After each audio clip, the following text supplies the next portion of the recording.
ዘፍጥረት 22 ከነዚህም ነገሮች በኋላ እግዚአብሔር አብርሃምን ፈተነው እንዲህም አለው፣ አብርሃምም ሆይ አለው። አብርሃምም እነሆ አልኋል፣ የምትወደውን አንድ ልጅህን ይስሐቅን ይዘህ ወደ ሞሪያ ምድር ሂድ፣ እኔም በምነግርህ በአንድ ተራራ ላይ በዚያ መስዋዕት አድርገህ ሰዋው አለ። አብርሃምም በማለዳ ተነሳ፣ አህያውንም ጫነ፣ ሁለቱንም ሎሌዎችና ልጁን ይስሐቅን ከእርሱ ጋር ወሰደ፣ እንጨትንም ለመስዋዕት ሰነጠቀ። ተነስቶም እግዚአብሔር ወዳለው ቦታ ሄደ። በሦስተኛውም ቀን አብርሃም ዓይኑን አነሳ፣ ቦታውንም ከሩቅ አየ። አብርሃም ሎሌዎቹን አላቸው፣ አህያውን ይዛችሁ ከዚህ ቆዩ፣ እኔና ልጄ ወደዚያ ሄደን እንሰግዳለን፣ ወደ እናንተም እንመለሳለን። አብርሃምም የመስዋዕቱን እንጨት አንስቶ ለልጁ ለይስሐቅ አሸከመው፣ እርሱም እሳቱንና ቢላዋውን በእጁ ያዘ። ሁለቱም አብረው ሄዱ። ይስሐቅም አባቱን አብርሃምን ተናገረው፣ አባቴ ሆይ አለ። እርሱም እነሆይ ልጄ አለው። እሳቱና እንጨቱ ይሄው አለ። የመስዋዕቱ በግ ግን ወዴት ነው አለ። አብርሃምም ልጄ ሆይ የመስዋዕቱን በግ እግዚአብሔር ያዘጋጃል አለው። ማን ያዘጋጃል? እግዚአብሔር ያዘጋጃል በሉ እስቲ። ሁለቱም አብረው ሄዱ። የመስዋዕቱን በግ እግዚአብሔር ያዘጋጃል አለው። ሁለቱም አብረው ሄዱ። እግዚአብሔር ወዳለው ቦታ ደረሱ። አብርሃምም በዚያ መሠዊያን ሠራ፣ እንጨትንም ረበረበ፣ ልጁንም ይስሐቅን አስሮ በመሠዊያው በእንጨቱ ላይ አጋደመው። አብርሃምም እጁን ዘረጋ፣ ሁለቱም ልጁንም ያርድ ዘንድ ቢላዋ አነሳ። የእግዚአብሔር መልአክም ከሰማይ ጠራውና አብርሃም አብርሃም፣ በብላቴናው ላይ እጅህን አትዘርጋ፣ አንዳችም አታድርግበት፣ አንድ ልጅህን ለእኔ አልከለከልክምና እግዚአብሔርን የምትፈራ እንደሆንህ አሁን አውቄአለሁ አለ። አብርሃምም ዓይኑን አነሳ፣ በኋላውም እነሆ አንድ በግ በዱር ውስጥ ቀንዶቹ በዕፀ ሳቤቅ ተይዞ አየ። አብርሃምም ሄደ፣ በጉንም ወሰደው፣ በልጁም ፈንታ መስዋዕት አድርጎ ሰዋ። የሰው እጅ የያዘው አይደለም። አሜን አትሉኝ? ይሄ ወር ከማለቁ በፊት የሚዘጋጅል ዝግጅት የሰው እጅ የያዘው አይደለም። ጠዋት ተነስተ ከቤት ብድግ ብለህ ስትወጣ ሰማይ ያዘጋጀው ነገር እጅ ላይ ይገባል። ጮክ ብላችሁ እግዚአብሔር ያዘጋጃል በሉ። ሁለት እጆቻችሁን ከፍ አድርጉ። አባቶ ያመሰግንሃለሁ ስለዚህ ሰዓትና ጊዜ ላንተ፣ ክብር ላንተ ይሆን። አዲስ ነገር በጉባኤያችን መካከል ይሆን። ቃል በስልጣን ይለቀቅ። የትኛውም የጨለማ ኃይልና ስልጣን የታሰረ ይሆን። ልትናገረን ስለወደድክ ተባረክ። ማንም ሰው ከዚህ ቤት ባዶ እጁን አይውጣ። ደጆች የተከፈቱ ይሆን። ተዘጋ ነገር ይከፈት። የተያዘ ነገር ይለቀቅ በጌታ በኢየሱስ ስም። ሁልጊዜ ሰዎች በሕይወታቸው ከመለኮት ዓለም ሊደረግላቸው ለተገባ ታምራትና ጉብኝት አስቀድሞ መምጣት ያለበት ወርድ አለ። ቃሉ ነው ቀጥሎ በሕይወታችሁ ለሚፈጠረው ታምራት እምነት የሚፈጥረው። ይሄ የአማኞች ጉባኤ ነው። የሚያምን እጁን ያሳየ። ታምናላችሁ አይደለ? ከዚህ እንደወጣችሁ ይዘጋጃል። ጎን ያለው መታ አድርገውና እግዚአብሔር ያዘጋጃል በለው። አሜን አሜን። በሕይወታችሁ ቀጥሎ ለሚፈጠረው ታምራት እምነት የሚፈጠረው ከቃል ውስጥ ነው። እምነት በለው ያዘውና ከመስማት ነው በለው። መስማትም ከእግዚአብሔር ቃል ነው በለው። ከእግዚአብሔር ቃል ውስጥ የወጣ እምነት በሕይወታችሁ ቀጥሎ ሰማይ ሊያደርግ ላሰበው ምልክት ብቁ እንድትሆኑ የሚያደርግ እምነት በልባችሁ ይፈጥራል። አማኝ ካለ ጮኸ አሜን ይበለኝ። ዛሬ እግዚአብሔር ያዘጋጃል እላችሁ መጥቻለሁ። ማን ያዘጋጃል? እግዚአብሔር ያዘጋጃል። አስቀድመን ያነበብነው የመጽሐፍ ቅዱስ ክፍል ብዙዎቻችሁ እንደምታውቁት የአብርሃም እንደ ፋይናል ወይም እንደ መጨረሻ ፈተና አይነት ነው። እግዚአብሔር አብርሃምን ፈተነው ብሎ ይጀምራል። እግዚአብሔር ይፈትናል ግን አይፈታተንም። አሜን። እግዚአብሔር ይፈትናል ግን አይፈታተንም። ሰይጣን ይፈታተናል፣ እግዚአብሔር ይፈትናል። የእግዚአብሔር ፈተናዎች ግን ክፉ አይደሉም። እግዚአብሔር ለምን ይፈትናል? አጠገባችሁ ያለው ሰው እግዚአብሔር ይፈትናል በለው። ግን ለውድቀት አይደለም በለው። ግን ለሞት አይደለም በለው። ግን ለጥፋት አይደለም በለው። ለክብር ነው በለው ያዘውን። ሰይጣን ለውድቀት ይፈትናል፣ እግዚአብሔር ግን ለክብር ይፈትናል። ሌላው የእግዚአብሔር ፈተናዎች እንደ ሰይጣን አይደሉም። ሰይጣን ከአቅማችሁ በላይ የሆነ ሸክም እላችሁ ላይ በማምጣት ስትጨነቁ ለማየት ይፈትናል። ተስፋ ስትቆርጡ ለማየት፣ ውስጣችሁ የተቀመጠውን የእግዚአብሔርን እምነት ሲጠፋ ለማየት፣ ተራ ሰው እንድትሆኑ ለማየት ሰይጣን ይፈትናል። እግዚአብሔር ግን ሲፈትናችሁ ከአቅማችሁ በላይ እንድትፈተኑ አይፈቅድም። አንደኛ ቆሮንቶስ ምዕራፍ 10 ቁጥር 13 ላይ የሚነግረን እሱ ነው። ለሰው ሁሉ ከሚሆነው በቀር ምንም ፈተና አልደረሰባችሁም። ነገር ግን ከሚቻላችሁ መጠን ይልቅ ትፈተኑ ዘንድ የማይፈቅድ እግዚአብሔር የታመነ ነው። ከሚቻላችሁ መጠን ይልቅ ትፈተኑ ዘንድ የማይፈቅድ እግዚአብሔር የታመነ ነው። እስኪ እግዚአብሔር የታመነ ነው በሉ። እግዚአብሔር የታመነ። አሁን አትፈተኝም አይደለም። ምክንያቱም እግዚአብሔር ጎበዝ አስተማሪ ነው። ሳይፈትን አያስመርቅም። አሜን በል እስቲ በደም። ሳይፈትን አይሸልምም። ሁላችሁም ጋር የሚመጣ አንዳንድ ፈተና አለ። ፈተናው ግን ከአቅማችሁ በላይ አይደለም። ከአቅምሽ በላይ እንድትፈተኛ አይፈቅድም እግዚአብሔር። ያ ብቻ አይደለም፣ እግዚአብሔር ባህሪውን ይሁን ትታገሱም ዘንድ እንድትችሉ ከፈተናው ጋር መውጫውን ደግሞ ያደርግላችኋል። ተባረክልኝ። ኢየሱስ ጌታ ነው። አንደኛ እግዚአብሔር ሲፈትናችሁ ከአቅማችሁ በላይ አይፈትናችሁም። ከአቅማችሁ በላይ አያሸክማችሁ። ስትጨነቁ ለማየት ስታለቅሱ ለማየት እንጆይ ለማድረግ በእናንተ ለቅሶ እግዚአብሔር አይፈትናችሁም። የእግዚአብሔር ፈተና። ሁለተኛ በማንኛውም ፈተናው ስታልፉ በፈተናው ወድቃችሁ እዛው እንዳትቀሩ፣ በፈተናው ተይዛችሁ እዛው እንዳትቀሩ፣ ታሪካችሁ እዛው ችግር ውስጥ እንዳያበቃ ከፈተናው ጋር አለ መውጫን ደግሞ ያዘጋጃል። አናፋንያ ካባ እጃችሁን ከፍ አድርጉና መውጫን ያዘጋጃል። ድገሙ ባካችሁ። አምላኬ በሉ እስቲ። ከልክ በላይ በሉ፣ ከአቅሜ በላይ እፈተን ዘንድ አይፈቅድም በሉ። ነገር ግን በሉ እስቲ፣ ነገር ግን በሉ እስቲ ከፈተናው ጋር ደግሞ መውጫን ያዘጋጃል። ፈተናው ለሁሉም ሰው ይለቀቃል ትምህርት ቤቱ። መልስ ግን የግል ነው። አሜን አትሉኝ? አሜን አትሉኝ? ትምህርት ቤት ውስጥ የፈተና ሺት ለሁሉም ይታደላል። መልስስ የግል። መጨረሻ ውጤት ሰዓት ነው ትክክለኛ ጎበዝ ተማሪ የሚለየው። ጃማሎታይ 2018 እግዚአብሔር ምስክሬ ልዩነት ይሆናል። ለምን እጅን ከፍ አድርጋ አትቀበለኝም?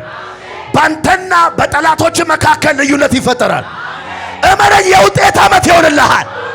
ሻና ማጋዳ ቫሪያባ የእግዚአብሔር ፈተናዎች አንደኛ ከአቅማችን በላይ አይደሉም። ሁለተኛ መውጫ አላቸው፣ መውጫ መንገድ አላቸው። ነገር ግን እግዚአብሔር ሁሉንም ሰው፣ ሁሉንም ክርስቲያን፣ ሁሉንም አማኝ ይፈትናል። የሚፈትነው ግን ለውድቀት ሳይሆን ለበረከት። ለምን እግዚአብሔር ይፈትነናል? ሁለት ነጥቦችን እናገራለን። ለምን እየተፈተንክ እንደሆነ ታውቃለህ በሉት። እግዚአብሔር በአጭር ጊዜ የምትደርሱትን መንገድ በማስረዘም መንገዱን ሩቅ በማድረግ ይፈትናል። አሳያቸዋለሁ። በአጭር ጊዜ እጃችሁ መግባት ያለበትን የጸሎት መልስ በማዘግየት እግዚአብሔር ይፈትናል። የሚፈትናችሁ ግን ለምንድን ነው? ዘዳግም መጽሐፍ ምዕራፍ 8 ቁጥር 2 አውጡ። ለምንድን ነው እግዚአብሔር የሚፈትነን? ምዕራፍ 8 ቁጥር 2። አንድ ሰው ደግሞ ዘጸአት ምዕራፍ 20 ቁጥር 20 ያወጣልኝ።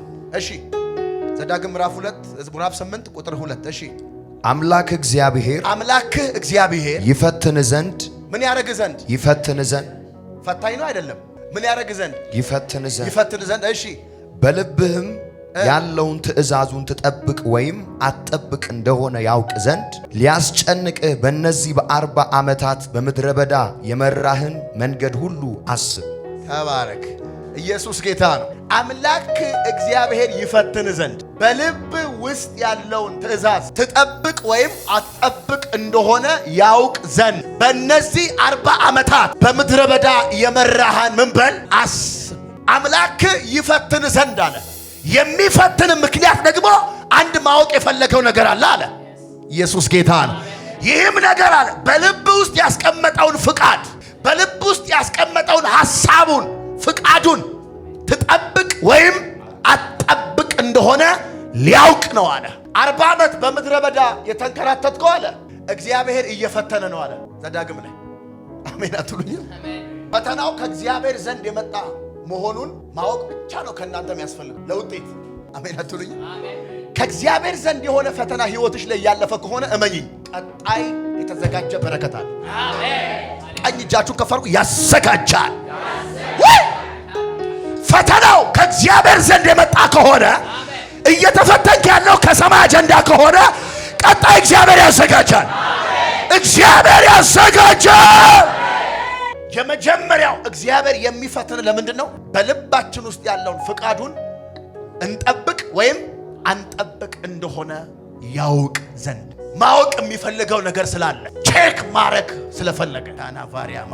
ሁለተኛ እግዚአብሔር ለምን ይፈትናል? ዘጸአት ምዕራፍ 20 ቁጥር 20 ሙሴም ለሕዝቡ እግዚአብሔር ሊፈትናችሁ ምን ሊያረጋችሁ? ሊፈትናችሁ ኃጢአትንም እንዳትሰሩ ዋው እሺ እርሱንም መፍራት በልባችሁ ይሆን ዘንድ መጥቷልና አትፍሩ አለ። እግዚአብሔር ሁለተኛ የሚፈትነን ኃጢአት እንዳንሰራና እሱን መፍራት በልባችን ይሆን ዘንድ ነው። ትፈተናለህ። ስትፈተን ግን እግዚአብሔር ማወቅ ለሚፈልገው ነገር ነው የሚፈትን እንጂ ሊያጠፋ አይደለም። አጠገባችሁ ያለው ሰው ያዙና እግዚአብሔር ሲፈትን በለው፣ አንደኛ በለው በልብ ውስጥ ያስቀመጠውን ትእዛዙን ትጠብቅ ወይስ አትጠብቅ እንደሆነ ሊያውቅ ይፈትንሃል። ሁለተኛ ኃጢአት እንዳትሰራ እሱን መፍራት በልብህ እንዲኖር እግዚአብሔር ይፈትናል። ሶስተኛ እግዚአብሔር ለምን ይፈትናል? ያዕቆብ መጽሐፍ ምዕራፍ 1 ያወጣል። ያዕቆብ ምዕራፍ 1 ቁጥር 2 ወንድሞቼ ሆይ የእምነታችሁ መፈተን ትዕግስትን እንዲያደርግላችሁ ትዕግስትን እንዲያደርግላችሁ አውቃችሁ ልዩ ልዩ ፈተና ሲደርስባችሁ። ስሙኝ፣ እዚህ ጋር ፈተናዎቹ ምን ናቸው? ልዩ ልዩ በየአይነት ናቸው። አንዳንዱ በማጣት ነው፣ አንዳንዱ በኃይለኛ ባል ነው፣ አንዳንዱ በኃይለኛ ሚስት ነው፣ አንዳንዱ በስራ መዘጋት ነው፣ አንዳንዱ በበሽታ ነው፣ አንዳንዱ በር ተዘግቶበት ነው፣ አንዳንዱ በኃይለኛ ሟርተኛ ነው። በብዙ አይነት በልዩ ልዩ ፈተና ታልፋላችሁ። የምታልፉት ግን አለ ማላፋንያ ትዕግስትን እንድትማሩ ነው አለ። አንድ ሰው ጮሆ አሜን ይበለኝ ባክ ፋንያ ማታካባ ትዕግስት በልባችሁ እንዲቀመጥ አለ። ትዕግስት እንድትሞሉ አለ። ትዕግስት እንድትታጠቁ አለ። እግዚአብሔር በልዩ ልዩ ፈተና ያሳልፋችኋል አለ። ኢየሱስ ክርስቶስ ጌታ ነው። እሺ ልዩ ልዩ ፈተና ሲደርስባችሁ እንደ ሙሉ ደስታ ቁጠሩት። ተባረክልኝ። እንደ ሙሉ ደስታ ለምንድን ነው የምንቆጥረው? እየተፈተነ ሰው እያለቀሰ እየተጨነቀ በር ዝግ ሆኖበት ቻሌንጅ ውስጥ ሆኖ እንዴት በሙሉ ደስታ እንዴት እንደ ሙሉ ደስታ ይቆጥራል? በሕይወቱ የሚያልፈውን ነገር ሁሉ እንጆይ እንዴት ያደርግበታል? እንዴት ይደሰትበታል? እንዴት ይስቅበታል ካላችሁኝ አንድ ነገር እግዚአብሔር ሊያደርግ እንደሆነ አውቆ ይደሰታል። ምን? ይሄ የማልፈው ፈተና ሁሉ በሕይወቴ የሚቀጥል አይደለም። አማጋት ያባሳ ይሄ በሕይወቴ የሚያልፈው መከራ ሁሉ የሚቀጥል አይደለም። አንድ ነገር አስተምሮኝ ሊያልፍ ነው። ምን ካልከኝ ትዕግስት አስተምሮኝ ያልፋል። እንደውም ቁጥር 13 ማንም ሲፈተን በእግዚአብሔር እፈተናለሁ አይበል። በጣም ይገርምህ። እንደ ሙሉ ደስታ መቁጠር ብቻ ሳይሆን በእግዚአብሔር እፈተናለሁ አትበል ይላል። ለምን? እግዚአብሔር በክፉ አይፈትንምና እርሱ ራሱስ ማንንም አይፈትንም። በደንብ ስሙኝ። አሁን ለምንድን ነው እግዚአብሔር በክፉ አይፈትንም የሚለን? መልስ ሰጥቻችኋለሁ። እግዚአብሔር የሚፈትነን ምክንያት ስላለ በክፉ አይፈትንም፣ ለክፉ አይፈትንም፣ ለውድቀት አይፈትንም። እግዚአብሔር የሚፈትነው ለክብር ነው። ለዛ በምታልፊበት ፈተና ሁሉ እግዚአብሔር እየፈተነኝ ነው ብለሽ አታልቅሺ። እግዚአብሔር እየፈተነኝ ነው ብለሽ አታግሮምርም። እንደውም እንደ ሙሉ ደስታ ቁጥር ከእግዚአብሔር እንደሆነ ካወቅ። ለምን? መጨረሻ ላይ ተዘጋጅቷል። እና እግዚአብሔር ያዘጋጃል በሉ እስቲ ድገሙና፣ እግዚአብሔር ያዘጋጃል። አራተኛ እግዚአብሔር ለምን ይፈትናል? ከአብርሃም ሕይወት ላሳያችሁ። ኢየሱስ ጌታ ነው። አንድ ሰው አሜን ይበል እስቲ። ዘፍጥረት ምዕራፍ 22 ቁጥር 12 እስከ 13 አንብብልኝ ቶሎ። እርሱም እነሆኝ አለ። እርሱም በብላቴናው ላይ እጅህን አትዘርጋ፣ እሺ አንዳችም አታድርግበት። እግዚአብሔር አብርሃምን ለምን ፈተንኩ እያለ ነው። አንድ ልጅህን ለእኔ አልከለከልክምና ምን አወቅኩ እያለ ነው። እግዚአብሔርን የምትፈራ እንደሆንክ አሁን ብምያለሁ። ይሄንን ለማወቅ ነው አብርሃም የፈተንኩ እንጂ ይስሐቅን እንድታርደው አይደለም። የፈተንኩ ላስለቅስ አይደለም። የፈተንኩ አንገት ላስደፋ አይደለም። የፈተንኩ ባዶ ላስቀር አይደለም። ዲማላ ባዴ አብርሃም ወይ የምትወደው ልጅ ላይ የመጣሁት የምትወደው ጉዳይ ላይ የመጣሁት ላስለቅስ አይደለም። ባዶ እጅን ላስቀር አይደለም። ላሳፍር አይደለም። ጠብቆ ይኸው ተዋረደ እንድትባል አይደለም። አብርሃም የፈተንኩ አንድ ነገር ማወቅ ፈልጌ ነው። ምን? የልብን መታዘዝ ፈልጌ ነው። በልብ ውስጥ ያለውን እኔን መታዘዝ፣ አንድ ልጅህን ባለመከልከል መታዘዝህን አሳይተኸኛል። ዋና ጉዳይህን በመስጠት ዋና ነገርህን ባለመከልከል አብርሃም ቤት ወገኖቼ ከእግዚአብሔር ቀጥሎ ዋናው ይስሐቅ ነው። ይስሐቅ ካዘነ ብራዘር ማንም ከቤት ይወጣል። ይስሐቅ ካዘነ ማንም ከቤት ውስጥ በምሽት ይወጣል። ይኸው 21ኛው ምዕራፍ ላይ ወደኋላ ከነኮተቷ አጋርን ከነኮተቷ። ምክንያቱም እስማኤል አሾፈ ይላል። ሳቀ የሚለው ባይዘው አዲሱ መደበኛ ትርጉም አሾፈ ነው የሚለው። ማላይ ይስሐቅ ላይ አሾፈ ሳቀ ይላል። ከዛስ እቺን ሴት ከነልጇ ማየት አልፈልግም አለች ሳራ። ከዛስ አብርሃም ተጨነቀ ይላል። ምክንያቱም ብዙ ዓመታት ቆይታለች አጋር ቤቱ። ከዛስ ልጁ ደግሞ እስማኤል ልጁ ነው። ምንም ማድረግ አይችልም። በጣም ተሰቃየ። ከዛ ምን ቢሆን ጥሩ ነው? እግዚአብሔር መጣ። አብርሃም አለው አቤት፣ ከኔ ቀጥሎ አንተ ቤት ውስጥ ዋናው ይስሐቅ እንደሆነ አታውቅም? ሞራ ኮሾብራ ሚስት ሳራ ምትልህን በሙሉ ስማ። እኔ ከብላቴናውና ከሷ ጋር ሆና ችግር የለውም። እስማኤልንም አጋርንም ቶሎ በለሸኝ ከቤት። ይስሐቅ ብቻውን ይንጎራደድ፣ ኪዳኑ የሱ ነው። አብርሃም ቤት ከእግዚአብሔር ቀጥሎ ዋናው ማን ነው? ይስሐቅ ነው። ብራዘር ይስሐቅ ተነካ ማለት እግዚአብሔር ራሱ ተነካ ማለት ነው። ይስሐቅ እንዲያዝን አይፈልግም እግዚአብሔር። ዋናውን ጉዳይ እግዚአብሔር ስጠኛል። ዋናህን የጠየቅኩ ባዶ ላስቀራል፣ አንገት ላስደፋደል እና ለምን እግዚአብሔር ሆይ ለኔ ያለህን የልብህን መታዘዝ አውቃለሁ። አንድ ልጅህን ለኔ ያልከለክ። በመሰረቱ እግዚአብሔር ሲጠይቀው ራሱ አይታችሁ ከሆነ ለመስዋዕት የምትወደውን አንድ ልጅህን ያለው። በዚህ ጊዜ አብርሃም አንድ ልጅ ብቻ ነው እንዲያለው ነው? ሁለት ነው። ለምንድን ነው አንድ ልጅ ያለው? የኪዳን ልጅ ይስሐቅ ስለሆነ ነው። ይስሐቅ እስማኤል በአቋራጭ ነው የመጣው። ስለዚህ በእግዚአብሔር ኪንግደም ላይ ትልቅ ቦታ ያለው ማን ነው? ይስሐቅ።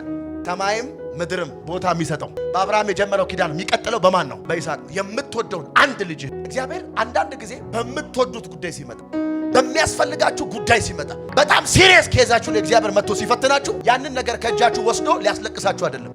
በዛ ፈተና ስትፈተኑ ከሰው በታች ስትሆኑ፣ ትላንት ነበራችሁ ዛሬ የላችሁ። ትላንት ከፍ ያልክ ነበር ዛሬ ግን ዝቅ ብለሃል። ለምን እግዚአብሔር በከፍታ ላይ መጣ ካልከኝ፣ ፈተናው ከሰማይ ከሆነ አንድ ነገር አዘጋጅቶልሃል። እጃችሁን ከፍ አድርጉ ባካችሁ። ዛሬ ተነብያለሁ የሆነ ሰው ላይ ለውርደት ሳይሆን ለክብር ነው።